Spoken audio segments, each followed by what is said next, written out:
Hi folks, welcome back. Another lovely spring day.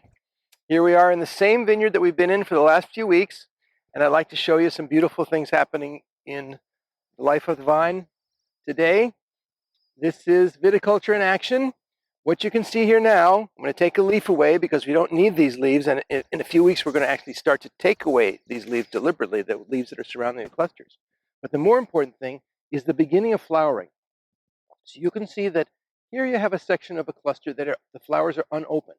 And then right next to it, you have the section where the flowers are open.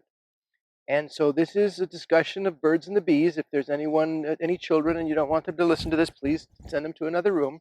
But these flowers are what are referred to as complete flowers, meaning they have male and female on the same flower. In the center, you see the ovule, and surrounding it are 5 stamens with pollen at the end of it, the yellow pollen. And that is referred to as bloom now. And there's a glorious smell here in the vineyard from that bloom. I know you might think this is unrealistic, but if you put yourself real close to it, it's like perfume to smell that. And there are those who say that they can predict the quality of the vintage of the harvest from the smell of the bloom. I can't really tell you that I can do that, but I'd like to show you how lovely this is. The beautiful shades of green here. This is Cabernet Sauvignon, just beginning its flowering time.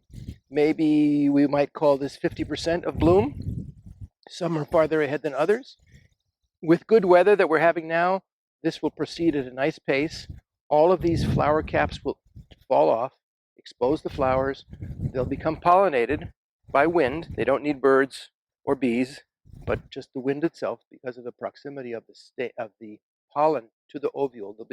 They are self-pollinated.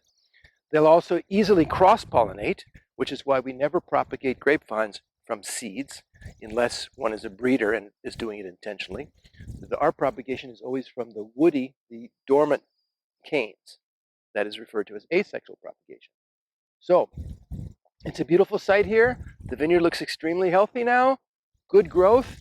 Soon, when these flower clusters become laden with berries, these shoots will start drooping down like this, which is fine in this canopy. We'll let this go down, we'll let the other side go down.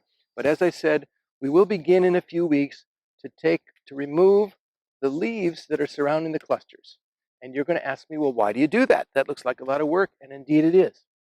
That job is to open the canopy to more light and more air circulation.